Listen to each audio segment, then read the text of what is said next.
on va dire, spécialisé pour nous-mêmes. Et pourquoi on est là? C'est justement pour appeler votre collaboration. Et nous avons commencé par collaborer nous-mêmes, puisque j'appelle justement nos plaques. S'il vous plaît, est-ce que vous pouvez les passer? J'ai appelé, est-ce que justement cette présentation soit faite par moi et le docteur Kamesh. Déjà, nous collaborons à notre niveau. Et donc, je profite de la présence de ce parterre multidisciplinaire pour essayer d'œuvrer dans le sens justement de la prise en charge du patient. Et donc voilà, on va commencer. Je pense que œil sec, je ne sais pas si vos malades vous rapportent cette notion, mais il faut dire que c'est un motif fréquent de consultation en ophtalmologie. Si on devrait retenir quelque chose, justement, c'est une définition qui a été mise en place par un groupe d'experts déjà en 2007 qui a mis vraiment un fort éclairage sur pas mal de points innovateurs et qui ont ouvert tout un chantier justement à différentes études qui sont toujours en cours. Il y a beaucoup de thérapeutiques, pas complètement codifiées, mais ce qu'on sait aujourd'hui, c'est que les substitutifs lacrymaux restent vraiment au centre de cette prise en charge. Il faudra que je puisse commencer ma présentation en vous donnant une idée sur ce film lacrymal. Donc, il faut se dire que ce film lacrymal, c'est d'abord toute une centrale. Hein. C'est pas quelque chose, c'est pas de l'eau et c'est tout. Hein. Ce sont tout d'abord 3 couches. Hein. Comme vous pouvez le remarquer, ce sont tout d'abord une couche qui est lipidique, qui est superficielle, donc qui est produite par certaines interfaces de l'œil et certaines glandes de l'œil. C'est une surface qui joue un rôle très important dans la qualité de vision du patient. Ensuite, une deuxième couche qui est aqueuse, elle va apporter des électrolytes, des gaz, des enzymes, du glucose, des protéines. Donc, c'est pour vous dire que elle va vraiment s'atteler à hydrater, à nourrir et à défendre justement cette surface oculaire. Et enfin, une dernière couche qui est la couche donc mucineuse, qui est faite de glycoprotéines et de polysaccharides et qui va donc jouer un rôle dans la stabilité du film lacrymal. Quand on sait que la stabilité du film lacrymal, elle est à l'origine justement de cette qualité de vision. Et donc, c'est pour vous dire que aussi, le film lacrymal, il obéit à un environnement spécial. Donc, il a des propriétés physiques spéciales, il a un pH spécial, et il a aussi une osmolarité spéciale. Et donc, il faut savoir que la sécrétion moyenne donc, des larmes, elle est de 50 microlitres par heure, soit 1,5 millilitres par jour. Donc ça, c'est pour vous dire que tout ça, c'est une centrale, c'est vraiment une usine à part entière. Et c'est comme ça que le film lacrymal, il va justement jouer plusieurs rôles mécaniques de protection. Il va justement s'atteler à lubrifier cette surface. Il va jouer un rôle dans la cicatrisation, dans le métabolisme et un rôle justement dans l'immunologie avec une protection contre justement les infections. Et donc, à partir de ce film lacrymal, on le sait, il fait partie intégrante justement de ce concept qu'on appelle aujourd'hui le concept de la surface oculaire. Vous avez plusieurs interfaces anatomiques et regardez le film lacrymal, il occupe une place primordiale dans cette unité fonctionnelle qui est complexe. Vous allez retrouver les paupières, la conjonctive, la cornée, les glandes, les bords. Donc, tout est important dans ce qu'on va donc justement vous présenter. Et à partir de ce complexe de surface oculaire sont nées aujourd'hui ce que nous appelons, nous, les maladies de la surface oculaire.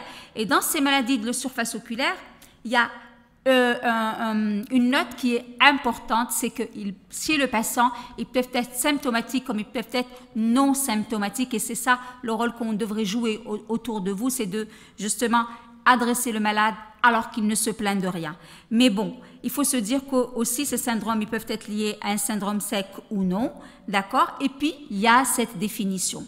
Alors, pour vous dire que la sécheresse oculaire, ce n'est pas qu'un symptôme. C'est une maladie multifactorielle à part entière, avec des symptômes, des lésions potentielles au niveau donc de toutes ces structures. Et puis, les experts ont donné même une idée sur la physiopathe avec cette augmentation de l'osmolarité, inflammation et justement atteinte à partir de là. Et comme vous pouvez le revoir, on se croirait parler de maladies cardiovasculaires ou de diabète. Donc, il y a plusieurs mécanismes qui sont associés. Et depuis, donc ça continue. Hein. Depuis 2007, Pourquoi 2007? Parce qu'on se réfère toujours à cette date où il y a eu mise en place de cette définition. Aujourd'hui, 7 ans plus tard, qu'est-ce qu'il en est encore au juste de tout ça? Alors, 7 ans plus tard, puisque 2007, c'était la date de publication de l'ADIUS.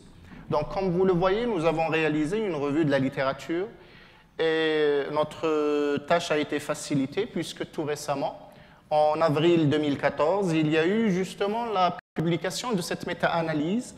Et comme vous le voyez, il y a un certain nombre d'éléments qui nous ont interpellés. On les a soulignés en bleu. On insiste aujourd'hui sur une notion très importante, c'est que cette maladie est une maladie qui est multifactorielle, mais qui va se caractériser par son hétérogénéité et sa variabilité de présentation. Donc, avoir des patients qui vont venir consulter pour des motifs qui sont différents. Également, il y avait un point très important qu'on a souligné, c'est qu'il y a une discordance entre la symptomatologie fonctionnelle et puis l'atteinte organique. Donc, moins d'un patient sur 2 va présenter une symptomatologie fonctionnelle. Donc, il y aura un certain nombre de patients qui vont être des patients qui vont présenter des facteurs de risque, des portes d'entrée qu'on va voir tout à l'heure. Et ces patients, n'hésitez pas à les adresser voir un ophtalmologiste. L'œil sec, on va le voir, ce n'est pas une histoire de test de Schirmer. Donc, les patients symptomatiques, certes, doivent consulter, mais également les patients asymptomatiques. Alors, la prévalence aujourd'hui, si on devait en parler, parce que les chiffres, ça nous intéresse, il faut se dire aussi que c'est très variable. Ça va de 5% à 35%, voire plus. On pourrait le comprendre parce qu'on vous a dit maladie multifactorielle, après population différente, méthodologie différente. Toujours est-il, c'est que ça, au jour d'aujourd'hui, ça devient un problème de santé publique chez nos patients. Comment arriver au diagnostic? Eh bien, on a un petit peu la tâche facile parce que les experts, maintenant, ils nous ont assigné à une feuille de route. On doit s'atteler à faire impérativement certains gestes et passer par certaines procédures. C'est de toujours rechercher à l'interrogatoire des symptômes qui, justement, nous donneraient une idée sur l'inconfort, les perturbations visuelles. Il faut aussi faire un bon examen clinique qui va concerner les différentes interfaces et bien sûr avec des tests, en l'occurrence la fluorescéine et le Schirmer. Donc, là, pour vous, justement, vous donner une idée sur le test de Schirmer, mais il fait partie de toute une panoplie, justement, de prise en charge. Donc, ces experts nous ont mis la séquence diagnostique, comme vous le voyez, qui va nous amener à aller asseoir un diagnostic d'œil sec. Donc, une fois que nous avons mis en place un diagnostic positif d'œil sec, nous allons évaluer et l'environnement et les antécédents, les prises médicamenteuses, les signes associés. Tout est important. Donc, c'est vous dire que dans justement ce volet-là, votre rôle, il est vraiment à part entière. Il y a aussi, de par l'impact sur la qualité de vie, un questionnaire qualité de vie. Et à partir de là, nous avons certaines questions à se poser. Une fois qu'on a assis le diagnostic d'œil sec, c'est de se dire, est-ce qu'il s'agit d'une évaporation excessive ou alors d'une hyposécrétion? Est-ce qu'il y a une pathologie générale sous-jacente, qu'elle soit donc angiogrène en l'occurrence, et justement un test de Schirmer inférieur ou égal à 5 devrait nous faire justement cogiter l'idée du Sjögren impérativement, pathologie dermatologique ou autre, et puis aussi situer la sévérité justement de notre œil sec. Alors un grand expert donc de la surface oculaire, voilà comment il résume sur cette plaque la prise en charge d'un œil sec. C'est tout d'abord, il dit il faut laisser le patient parler, ensuite orienter l'interrogatoire. Donc ce sont des choses comme ça. À votre niveau déjà, vous allez contribuer à déjà peut-être une mise en place d'une prise en charge d'un œil sec déjà à votre niveau. Enfin, examiner sans lampe à fente. Enfin, viendrait notre rôle, examiner la lampe à fente et rester, tout en restant bien sûr logique et jouir vraiment de patience devant le patient.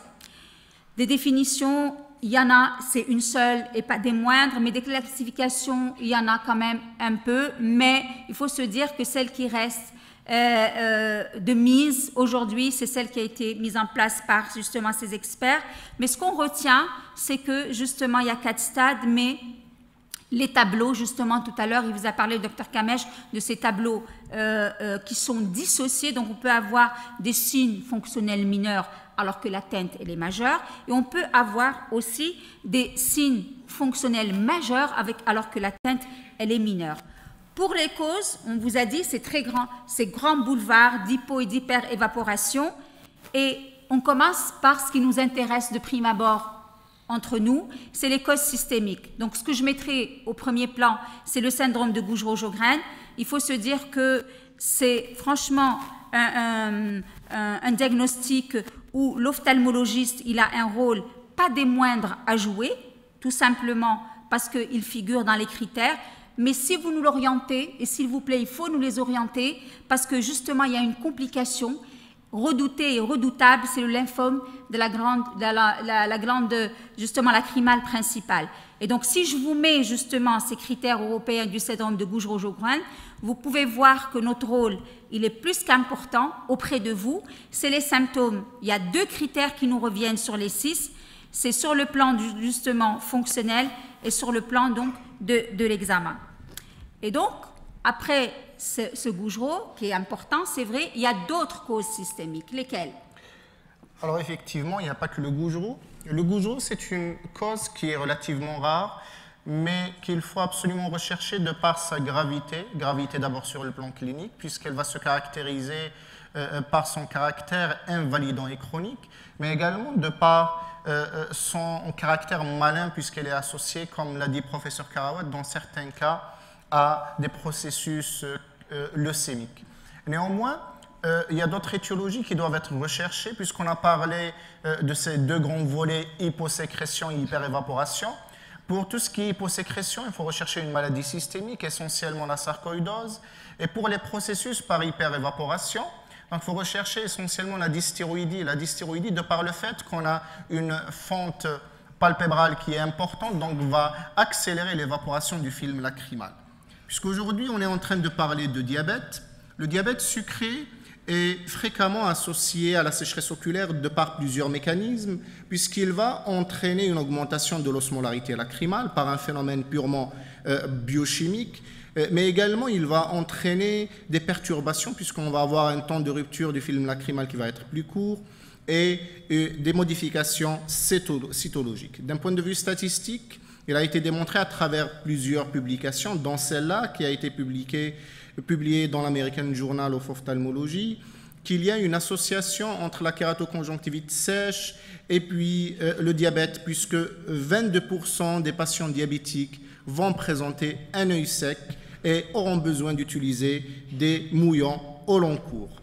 L'atteinte va concerner toutes les tuniques de l'œil et puisqu'on est en train de parler depuis ce matin de neuropathie diabétique, eh bien, la neuropathie diabétique peut également toucher la surface oculaire et la cornée plus particulièrement. La cornée qui est ce tissu qui est richement innervé, qui joue un rôle très important dans l'optique visuelle, peut être touché puisque les fibres nerveuses cornéennes peuvent diminuer de nombre, de longueur, mais également il va y avoir des phénomènes donc il va y avoir une diminution de la sensibilité cornéenne et qui peut aboutir à des complications graves. Et là, un cas qui l'illustre bien, cette jeune maman qu'on suit depuis 4 ans, donc c'est une monophtalme, donc elle a 32 ans, c'est une informaticienne, diabétique type 1 depuis 5 ans, et qui a perdu le premier œil à la suite d'un décollement de rétine tractionnel multi-opéré. Néanmoins, le deuxième œil pose problème actuellement, et les complications se sont apparues à la suite d'une grossesse souhaitée mais non programmée. Donc elle a présenté un décollement de rétine tractionnel à la suite d'une hémorragie du vitré multi-opérée qui s'est compliquée, comme vous le voyez, d'un abcès annulaire, donc traité par collyre fortifié. Il n'y a plus d'infection, mais néanmoins il y a cet ulcère traînant et qui nous a posé problème donc, depuis des années. Et là on lui a proposé un traitement innovant, lequel, professeur Karawat? Alors justement, on parle d'un traitement qui est toujours en cours d'évaluation et c'est pour vous dire que vraiment on est à un carrefour où la multidisciplinarité apporte énormément. Et justement, il y a une molécule qui est depuis peu sur le marché c'est ce qu'on appelle les thérapies géniques, et cette justement thérapie s'est inspirée de la prise en charge des ulcères de pied diabétiques. Hein. C'est pour vous dire que vraiment les mécanismes sont là, et la recherche, lorsqu'elle évolue, elle évolue pour bénéficier aux patients, surtout vraiment sur tous les plans. Donc là, il y a aussi le côté justement iatrogène. Là aussi, vous avez un rôle important à jouer auprès de nous, c'est que ce sont donc des molécules qui sont sources de sécheresse oculaire, à savoir les bêta-bloquants, les antidépresseurs, les antihistaminiques, il y a le traitement hormonal substitutif, il y a tout ce traitement donc, de l'acné. Donc franchement, le fait de travailler en collaboration, ça va vraiment aller dans le sens de la prise en charge optimisée de cet œil sec, et à différents stades et au bon moment. Il y a aussi des causes locales qui nous concernent directement, comme c'est donc justement cette atteinte qu'on appelle, nous, la maladie des glandes de Mébomus, mais je vous en parle parce que justement, c'est une maladie qui est locale, mais qui peut très bien attirer l'attention sur une maladie qui n'est pas que locale, mais générale. Vous allez voir, ça a été le cas d'une petite, c'est la petite qui nous a amené la famille, et donc on voit bien avec cette rosacée, donc il n'est pas qu'oculaire, mais il y a aussi un terrain dermatologique qui est en face de vous. Vous avez l'atteinte chez la maman, chez le papa, et c'est la petite qui a attiré l'attention sur le reste. Et enfin, nous avons appelé auprès de nous le dermatologue, et si la petite, c'est compliqué sur le plan oculaire, eh bien, je pense que ce ne sera pas le cas pour le père, la mère et même la sœur. Donc, il y a aussi nos propres collyres. Donc, quand on les met aussi, il faut savoir aussi les regarder de près et regarder leur effet, mais aussi leur méfait. Donc, voilà. Et il faut aussi prendre en charge l'environnement. Il faut savoir que l'environnement, il a un rôle à jouer avec justement le rôle des allergènes, le rôle de la climatisation, des climats chauds, arides, le rôle du tabac, on le répétera jamais assez, même le tabac passif, d'accord? Et on s'est retrouvé confronté parfois à la prise en charge de patients qui ont par exemple passé des fêtes dans des ambiances enfumées et qui sont venus nous consulter dans des cadres de tableaux d'œil rouge aigus, douloureux, liés justement à l'exposition à cette ambiance de tabac, même passif. Donc, il faut savoir y penser. Donc, il y a aussi le travail sur écran. Il faut se dire que quand on travaille sur écran, il y a justement une réduction du clignement. Il faut savoir y remédier. Et après, nous avons aujourd'hui des traitements à notre portée, de stratégies thérapeutiques. Mais enfin, il faut se dire qu'il y a, par rapport à ça, il y a un cercle. Dans ce cercle, il y a d'abord le film lacrymal, vous l'avez vu, et sa stabilité ou le contraire. Cette stabilité, elle est malheureusement sujette à des facteurs pro-inflammatoires et pro-apoptotiques. Il y a différentes portes d'entrée, et ces différentes portes d'entrée, il faut essayer de les minimiser au maximum. L'expert qui a mis en place ce cercle vicieux a dit c'est un cercle où il est très facile d'y entrer. Regardez les différentes portes d'entrée, mais très difficile d'en sortir. Donc vous êtes concernés par pas mal. Nous vous avons mis en exergue donc toutes ces maladies auto-immunes que nous avons en charge de traiter ensemble, le Gougerot, les maladies justement systémiques qui malheureusement nécessitent des thérapeutiques donc au long cours par voie systémique. Donc votre rôle est à nos côtés à part entière. Et après, pour la stratégie, nous avons une feuille de route qui n'est pas des moindres, mais bon, on va dire que ça se dessine, mais les protocoles ne sont pas complètement mis en place. Mais ce qu'on sait aujourd'hui, c'est que les substitutifs lacrymaux restent au centre justement de ces stratégies de prise en charge. Pourquoi les larmes artificielles et tous les substitutifs lacrymaux, ils ont leur place et à part entière malgré tout ce qui peut exister, parce qu'ils compensent mécaniquement le manque de larmes. Ils vont normaliser ou tenter de normaliser leur osmolarité, et tout en diluant justement les facteurs inflammatoires. Et donc nous avons une panoplie nous-mêmes. On essaye de jouer entre les différents substitutifs lacrymaux qui existent sur le marché. Il faut se dire que certains, les plus de l'autre, font le moins des uns et des autres. Il faut savoir justement y remédier. Il n'y a pas de recette miracle, comme a dit justement cet expert de la surface. Il faut savoir aller dans la tolérance, il faut savoir aller dans l'efficacité, justement, sans oublier justement la tolérance, tout en essayant de mettre peut-être un collyre 2 x 3. C'est vraiment, à chaque cas est un cas. Donc, et pour chaque niveau d'atteinte, nous avons des niveaux d'intervention sans pour autant négliger les niveaux 1 dans le niveau 4 et vice-versa. Donc là, nous avons un cas qu'on va partager ensemble, justement. Ce jeune homme qui est âgé de 36 ans et qui présente un œil rouge invalidant sur le plan fonctionnel depuis 3 ans. Donc, comme vous le voyez, on vous a mis un certain nombre d'éléments sur la plaque, donc un test de Schirmer, comme vous le voyez, qui est inférieur à 5 mm. Donc déjà, ça vous oriente vers une étiologie d'œil sec par hyposécrétion.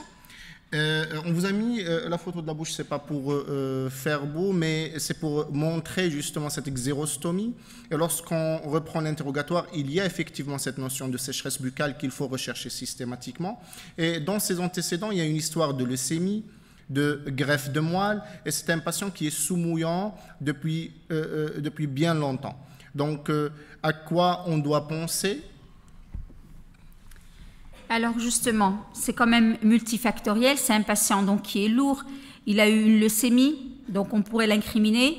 Il a eu tout un passé justement de chimiothérapie. Il faudra savoir y penser. Et puis bon, il y a cette greffe de moelle, cette greffe de moelle, et je pense qu'il est décrit qu'il y a justement ces hypersensibilités vraies, d'accord, avec une réaction très probablement du greffon contre l'autre. Et donc ce deuxième cas. Alors, ce monsieur qui est âgé de 43 ans et qui a présenté un seul épisode d'œil rouge douloureux depuis 4 ans, cet épisode a été précédé d'un syndrome grippal et le patient a été hospitalisé en réanimation et puis il était au coma. Donc, actuellement, il s'auto-instille des mouillants chaque 3-4 minutes. D'ailleurs, il a son mouillant dans la poche, c'est un signe de gravité. Et comme vous le voyez, donc on a un tableau sévère puisqu'il y a une atteinte de toute la surface oculaire. On a une conjonctivite fibrosante, et non des moindres, mais également une atteinte cornéenne, et il n'y a pratiquement plus de film lacrymal. Donc, il y avait un certain nombre d'éléments qu'on devait rechercher, n'est-ce pas lesquels? Alors, justement, il faut se dire que dans l'interrogatoire, on avait dit qu'il faisait partie justement, il fait partie de façon primordiale dans cette feuille de route de l'œil sec.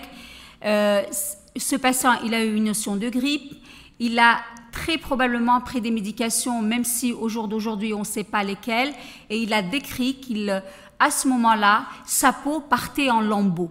D'accord? Et ensuite, suite à cet épisode, il a été justement hospitalisé en réanimation, il était dans un état comateux. Donc, on s'est dit, et avec nos collègues les dermatologues, il s'agit donc soit d'un syndrome de Lyell, peut-être, ou alors d'un syndrome de Stevens-Johnson, même si le syndrome de Stevens-Johnson, il répondrait à plusieurs épisodes, ce qui n'est pas le cas chez notre patient. Un autre cas, une patiente âgée de 50 ans, et quand elle rapporte une notion, pas des moindres, lorsqu'elle se maquille au khol, elle retire des filaments. Donc, on vous l'a mis parce que ce sont des patients qui pourraient réellement rapporter ça, non pas auprès de l'ophtalmologiste, mais auprès du généraliste ou du diabétologue ou un autre, justement, collègue. La notion de filament, c'est une notion qui est un signe de gravité par rapport à l'œil sec. Et donc, on s'attend justement, est-ce que le patient soit orienté dès lors, parce qu'encore une fois, on répétera jamais assez cette notion de dissociation entre parfois les signes fonctionnels et les signes physiques. Donc, à quoi sont dus ces filaments, leur signification et comment les traiter? Eh bien, à chaque fois qu'on a cette notion de filament, ces filaments, c'est un signe de gravité. Ça signe l'existence d'une souffrance de toute la surface oculaire et il faut rechercher un syndrome sec vrai, donc soit un Gougerot primitif ou secondaire, et surtout dans ce contexte, une polyarthrite rhumatoïde. Alors, je pense que je vais vous laisser la parole justement parce que c'est un cas qui va quand même bien illustrer la prise en charge de l'œil sec, son hétérogénéité et sa complexité, justement par rapport à cette patiente que vous avez vue depuis très peu. Est-ce que vous pouvez nous en parler de façon brève? Alors, on va justement laisser surtout la patiente parler. On a parlé depuis tout à l'heure d'une pathologie de l'interrogatoire. Je ne sais pas ce que vous entendez.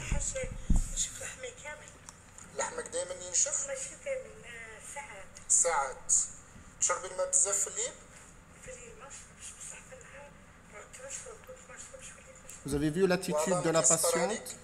La patiente déjà, elle est stressée, elle est prostrée, elle est dans son environnement. Et puis, il y a un certain nombre d'éléments. Elle a un syndrome dépressif, elle est sous antidépresseurs et les antidépresseurs peuvent aggraver également l'œil sec.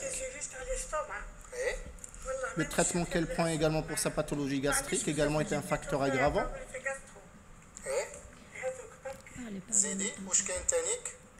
Alors elle a... C'est pas la peine. Alors elle présente également une pathologie rhumatismale. درتي عملية من قبل ولا لا؟ درت عملية على القواطر. L'hystéroïdie, n'est-ce pas, c'est un facteur de risque. على عينك ثاني درتي عملية. Et également un facteur de risque local. Elle est actuellement... يعاونك ولا ما يعاونكش؟ لا غير ما كيف ديفا ريحك لنهار ولا زوج ومن بعد. Alors la patiente a rapporté le fait qu'elle n'était pas vraiment soulagée par le traitement qu'elle prenait, et ça c'est classique, parce qu'elle ne s'instillait pas suffisamment de mouillant. Elle ne mettait que 4 fois par jour et parfois il est indispensable de mettre plus. Et là on a suivi la séquence diagnostique qui a été proposée par la DIUS, qu'on vous a montré justement dans la définition, et comme vous le voyez, elle présente également une atteinte virale qui peut également être un facteur de risque, une atteinte palpébrale, une atteinte cornéenne et non des moindres, les filaments dont on vient de vous parler, et puis il n'y a pratiquement pas de rivière lacrymale, une instabilité du film lacrymal sur le plan qualitatif et sur le plan quantitatif. Cette patiente, donc on revient à ce cercle vicieux qui vous a été présenté par le professeur Karawat. Donc cette patiente présente plusieurs portes d'entrée, dont certains peuvent être gérés et d'autres malheureusement pas. La blépharite peut être prise en charge à notre niveau. Le sexe et puis l'âge, malheureusement, c'est un facteur qui est inhérent au patient. La maladie systémique et puis les traitements qu'elle prend par voie générale peuvent être pris en charge. Et là, c'est avec vous, nos collaborateurs. La chirurgie oculaire est un facteur aggravant. Le traitement antidépresseur, l'atteinte virale et puis les topiques. Certaines portes d'entrée peuvent être fermées, d'autres malheureusement non. Et là, justement, on va bientôt finir par justement vous donner une idée sur cette conférence de consensus qui a eu lieu depuis très peu. Et un grand expert américain de la surface oculaire, qui est le Dr Sullivan, il a comparé justement l'œil sec à un rhumatisme de l'œil. Donc, c'est pour vous dire que c'est réellement une grosse pathologie et une pathologie à part entière.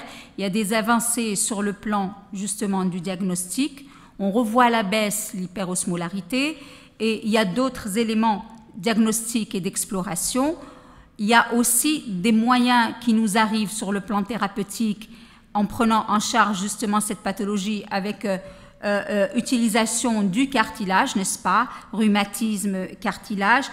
Nous avons aussi des avancées sur le plan dermatologique, donc la recherche par rapport à l'étude des glandes sébacées vont très probablement apporter énormément justement sur le plan ophtalmologique. C'est pour vous dire que c'est une pathologie qui est à expression oculaire, mais dont le substratum est jusqu'à preuve du contraire général.